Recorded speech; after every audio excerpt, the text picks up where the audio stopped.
Hello, and welcome back to Storytime with Eric Zimmer. As I promised, we have a Roald Dahl book we're now reading. And, well, I told you I'm a man of my words. And this one is another classic, which I think you all know and love. Matilda. One of the last books written by Roald Dahl, written in 1988 and made into a movie in 1996. And I love the movie. It was one of my childhood movies. And this is one of his longer children's books too, so... And as there are 21 chapters, I'm only going to do like 3 for each video. So today I'm going to read the first 3 chapters of Matilda. Are you ready? Alright. Let's begin. Chapter 1. The Reader of Books. It's a funny thing about mothers and fathers. Even when their own child has been the most disgusting little blister you could ever possibly imagine, they still think he or she is wonderful. Some parents go further. They become so blinded by adoration, they manage to convince themselves their child has qualities of genius. Well, there's nothing very wrong with all this. It's the way of the world. It is only when the parents begin telling us about the brilliance of their own revolting offspring that we start shouting, "Bring us a basin, we're going to be sick!" I know that feeling.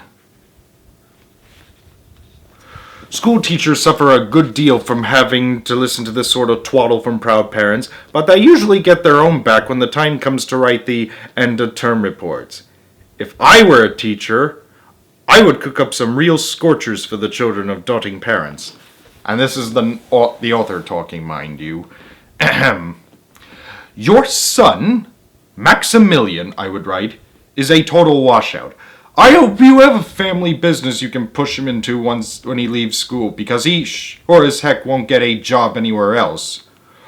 Or, if I were feeling lyrical that day, I might write, it is a curious truth that grasshoppers have their hearing organs in the sides of the abdomen. Your daughter, Vanessa, judging by what she's learnt this term, has no hearing organs at all.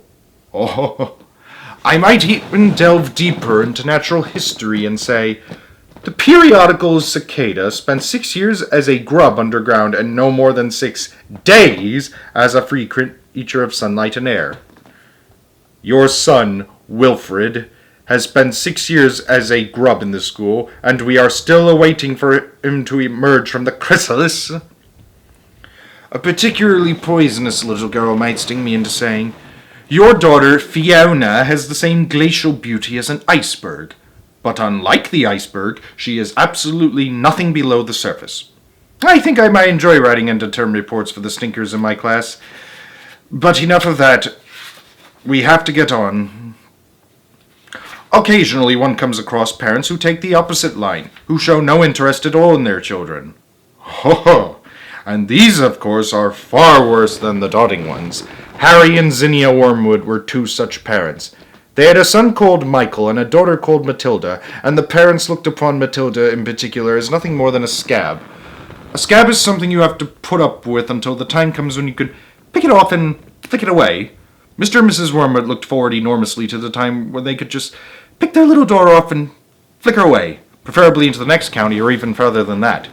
It is bad enough when parents treat ordinary children as though they were scabs and bunions, but it becomes somehow a lot worse when the child in question is extraordinary, and by that I mean sensitive and brilliant. Matilda was both of these things, but above all, she was brilliant. Her mind was so nimble, and she was so quick to learn that her ability should have been obvious even to the most half-witted of parents. But Mr. and Mrs. Wormwood were both so gormless and so wrapped up in their own silly little lives that they failed to notice anything unusual about their daughter. To tell you the truth, I doubt they would have noticed had she crawled into the house with a broken leg. Matilda's brother Michael was a perfectly normal boy, but the sister, as I said, was something to make your eyes pop. By the age of 1.5, her speech was perfect, and she knew as many words as most grown-ups. The parents, instead of applauding her, called her a noisy chatterbox, and told her sharply that small girls should be seen and not heard. By the time she was 3, Matilda had taught herself to read by studying newspapers and magazines that lay around the house. At the age of 4, she could read fast and well, and she naturally began hankering after books. The only book in the whole of this enlightened household was something called Easy Cooking, belonging to her mother, and when she had read this from cover to cover, she had learned all the recipes by heart, and she decided she wanted something more interesting. "Daddy," she said, "do you think you could buy me a book?" "A book?" he said. "What do you want a flaming book for?" "To read, Daddy." "What's wrong with the telly, for heaven's sake?" That's what the British say for television. "We got a lovely telly with a 12-inch screen, and now you come asking for a book?" "Pretty small TV." "You're getting spoiled, my gal." Nearly every weekday afternoon, Matilda was left alone in the house. Her brother, 5 years older than her, went to school. Her father went to work, and her mother went out playing bingo in a town 8 miles away. Mrs. Wormwood was hooked on bingo and played it 5 afternoons a week. On the afternoon of the day when her father had refused to buy her a book, Matilda set out all by herself to walk to the public library in the village. When she arrived, she introduced herself to the librarian, Mrs. Phelps.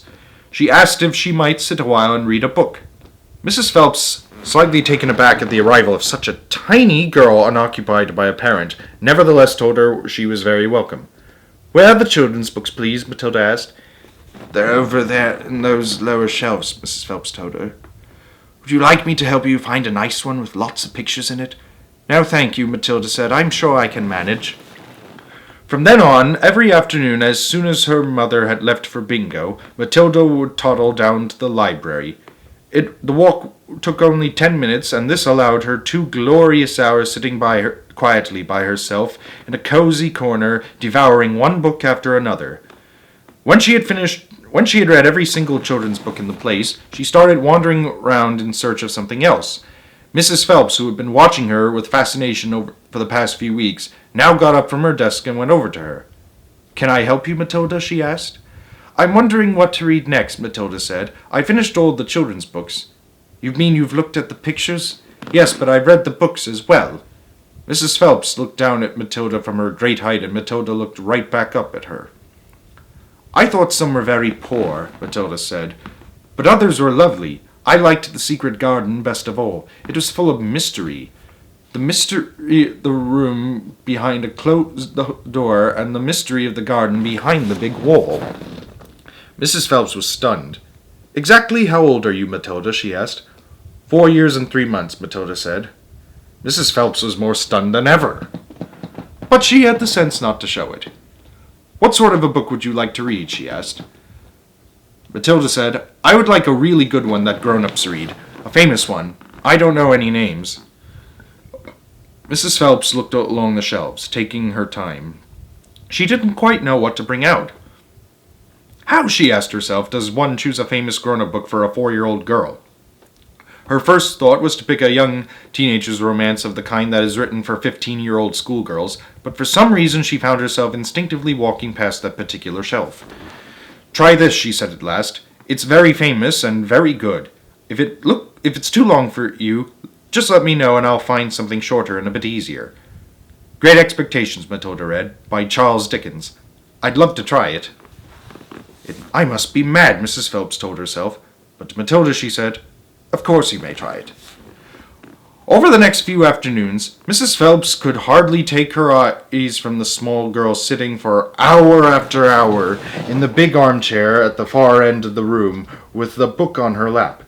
It was necessary to rest it on her lap because it was too heavy for her to hold up, which meant she had to sit leaning forward in order to read.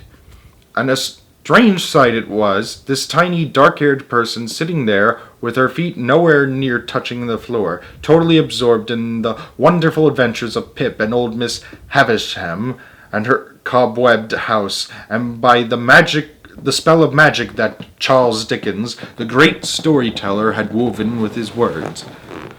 The only movement from the reader was the lifting of the hand every now and then to turn over a page, and Mrs. Phelps always felt sad when the time came for her to cross to the floor and say, "It's 10 to 5, Matilda." During the first week of Matilda's visits, Mrs. Phelps said to her, "Does your mother walk you down here every day and then take you home?" "My mother goes to Aylesbury every afternoon to play bingo," Matilda had said. "She doesn't know I come here." "But that's surely not right," Mrs. Phelps said. "I think you'd better ask her."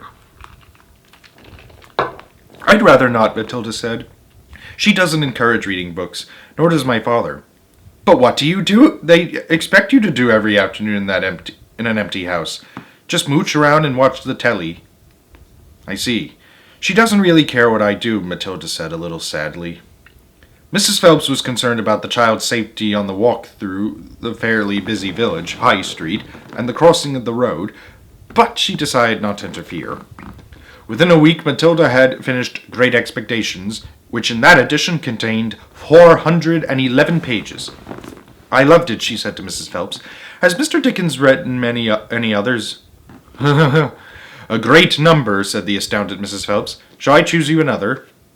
Over the next 6 months, under Mrs. Phelps' watchful and compassionate eye, Matilda read the following books: Nicholas Nickleby by Charles Dickens, Oliver Twist by Charles Dickens, Jane Eyre by Charlotte Bronte, Pride and Prejudice by Jane Austen, Tess of the D'Urbervilles by Thomas Hardy, Gone to Earth by Mary Webb, Kim by Rudyard Kipling, The Invisible Man by H.G. Wells, The Old Man and the Sea by Ernest Hemingway, The Sound and the Fury by William Faulkner, The Grapes of Wrath by John Steinbeck, The Good Companions by J.B. Priestley, Brighton Rock by Graham Greene, and Animal Farm by George Orwell. It was a formidable list, and by now Mrs. Phelps was filled with wonder and excitement, but it was probably a good thing that she did not allow herself to be completely carried away by it all. Almost anyone else witnessing the achievements of this small child would have been tempted to make a great fuss and shout the news all over the village and beyond. But not so Mrs. Phelps. She was someone who minded her own business, and had long since discovered it was seldom worthwhile to interfere with other people's children. "Mr. Hemingway says a lot of things I don't understand," Matilda said to her, "especially about men and women. But I loved it all the same.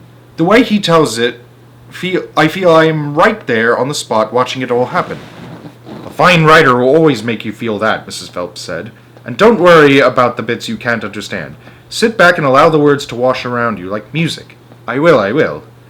"Did you know," Mrs. Phelps said, "that public libraries like this allow you to borrow books and take them home?" "I didn't know that," Matilda said. "Could I do it?" "Of course," Mrs. Phelps said. "When you have chosen the book you want, bring it to me so I can make a note of it, and it's yours for 2 weeks. You can take more than one if you wish." From then on, Matilda would visit the library only once a week in order to take out new books and return the old ones. Her own small bedroom now became her reading room, and there she would sit and read most afternoons, often with a mug of hot chocolate beside her. She was not quite tall enough to reach things around the kitchen, but she kept a small box in the outhouse, which she brought in and stood on in order to get whatever she wanted. Mostly it was hot chocolate she made, warming the milk in a saucepan on the stove before mixing it. Occasionally she made Bovril or Ovaltine. It was pleasant to take a hot drink up to her room and have it beside her as she sat in her silent room reading in the empty house in the afternoons. The books transported her into new worlds and introduced her to amazing people who lived exciting lives. She went on olden-day sailing ships with Joseph Conrad. She went to Africa with Ernest Hemingway and to India with Rudyard Kipling. She traveled all over the world while sitting in her little room in an English village.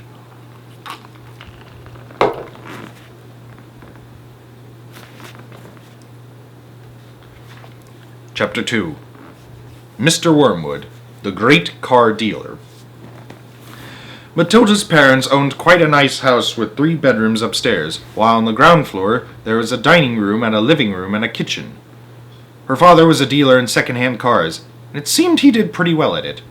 "Sawdust," he would say proudly, "is one of the greatest secrets of my success, and it costs me nothing. I get it free from the sawmill." "What do you use it for?" Matilda asked him. "Ha!" the father said. "Wouldn't you like to know?" "I don't see how sawdust can help you to sell second-hand cars, Daddy." That's because you're an ignorant little twit, the father said. His speech was never very delicate, but Matilda was used to it. She also knew that he liked to boast, and she would egg him on shamelessly. You must be very clever to find a use for something that costs nothing, she said. I wish I could do it. You couldn't, Mr. Wormwood said. You're too stupid. But I don't mind telling young Mike here about it, seeing he'll be joining me in the business one day.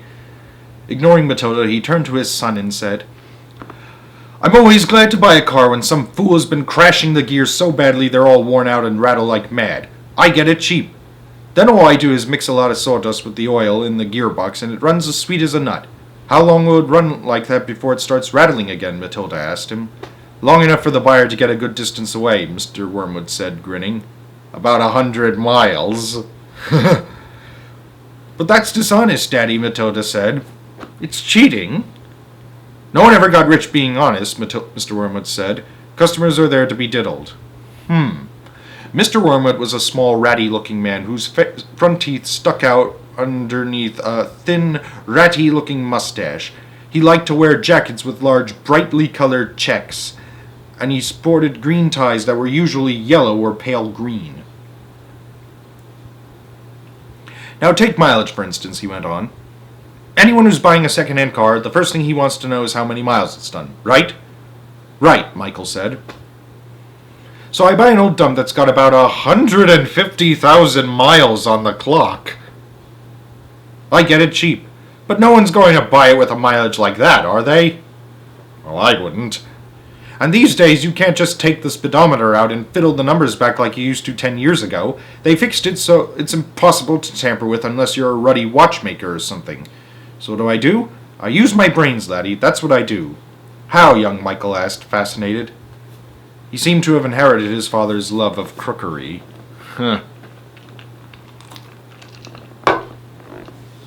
I sit down and say to myself, how can I convert a mileage reading of 150,000 into only 10,000 without taking the speedometer to pieces? Well, if I were to run the car backwards for long enough, then obviously that would do it. The numbers would click backwards, wouldn't they? But who's going to drive a flaming car in reverse for thousands and thousands of miles? You couldn't do it. Of course you couldn't, young Michael said. So I scratched my head, Mr. Wormwood said. I use my brains. When you've been given a fine brain like I have, you've got to use it. And all of a sudden the answer hits me. I tell you, I felt exactly like that other brilliant fellow must have felt when he discovered penicillin. Eureka, I cried, I've got it! What did you do, Dad? Michael asked him. The speedometer, Mr. Wormwood said, is run off a cable that is coupled up to one of the front wheels. So first I disconnect the cable where it joins the front wheel. Next I get one of those high-speed electric drills, and I couple that up to the end of the cable in such a way that when the drill turns, it turns the cable backwards. You got me so far? You following me? Yes, Daddy, young Michael said. These drills run at a tremendous speed, Mr. Wormwood said. So when I switch on the drill, the mileage numbers on the speedometer spin backwards at a fantastic rate. I can knock 50,000 miles off the clock in a few minutes with my high-speed electric drill. And by the time I finish, the car's only done 10,000 and it's ready for sale. She's almost new, I say to the customer. She's hardly done 10,000. Belonged to an old lady who only used it once a week for shopping. Really? Does he use that story for every single car? My God. Can you really turn the mileage back with an electric drill? Young Michael asked. I'm telling you trade secrets, Mr. Wormwood said. So don't you go talking about this to anyone else. You don't want me put in jug. Or jail, do you? I won't tell a soul, Michael said. Do you do this to many cars, Dad? Every single car that comes through my hands gets the treatment, Mr. Wormwood said. They all have their mileage cut to under 10,000 before they're offered for sale. And to think I invented that all by myself, he added proudly. It's made me a mint. Matilda, who had been listening closely, said, But, Daddy, that's even more dishonest than the sawdust. It's disgusting. You're cheating people who trust you. If you don't like it, then don't eat the food in this house, Mr. Wormwood said. It's bought with the profits. It's dirty money, Matilda said. I hate it. 2 red spots appeared on Mr. Wormwood's cheeks. Who the heck do you think you are? He shouted. The Archbishop of Canterbury or something? Preaching to me about honesty? You're just an ignorant little twit who hasn't the foggiest idea what you're talking about. Quite right, Harry, Mrs. Wormwood said. and to Matilda she said, "You've got a lot of nerve talking to your father like that. Now keep your nasty mouth shut so we can all watch this program in peace." They were in the living room eating their suppers on their knees in front of the telly. The suppers were TV dinners in floppy aluminum containers with separate compartments for the stewed meat, the boiled potatoes, and the peas. Mrs. Wormwood sat munching her meal with her eyes glued to the American opera on the screen. American soap opera on the screen. She was a large woman whose hair was dyed platinum blonde, except where you could see the mousy brown bits growing out from the roots. She wore heavy makeup, and she had one of those unfortunate bulging figures where the flesh appears to be strapped in all around the body to prevent it from falling out. "Mummy," Matilda said, "would you mind if I ate my supper in the dining room so I could read my book?" Mr. Wormwood glanced up sharply. "I would mind," he snapped. "Supper is a family gathering, and no one leaves the table till it's over." "But we're not at the table," Matilda said. "We never are. We're always eating off our knees in front watching the telly." "What's wrong with watching the telly, may I ask?" Mr. Wormwood said. His voice had suddenly become soft and dangerous. "Well, there's nothing wrong with watching it, in my opinion. As long as it isn't too much." Matilda didn't trust herself to answer him, so she kept quiet. She could feel the anger boiling up inside her. She knew it was wrong to hate her parents like this, but she was finding it very hard not to do so. Can you blame her? All the reading she had done had given her a view of life that they had never seen. If only they would read a little Charles Dickens or Rudyard Kipling, they would soon discover that there was more to life than cheating people and watching television. There is. Another thing, she resented being told constantly that she was ignorant and stupid when she knew she wasn't. The anger inside her went on boiling and boiling, and as she lay in bed that night, she made a decision. She decided that every time her father or her mother was beastly to her, she would get her own back in some way or another. A small victory or two would help her to tolerate their idiocies and would stop her from going crazy. You must remember that she was still hardly 5 years old, and it is not easy for somebody as small as that to score points against an all-powerful grown-up. Even so, she was determined to have a go. Her father, after what had happened in front of the telly that evening, was first on her list. Actually, I'll save what happens in the third chapter for next time. See you next time on Storytime with Eric Zimmer.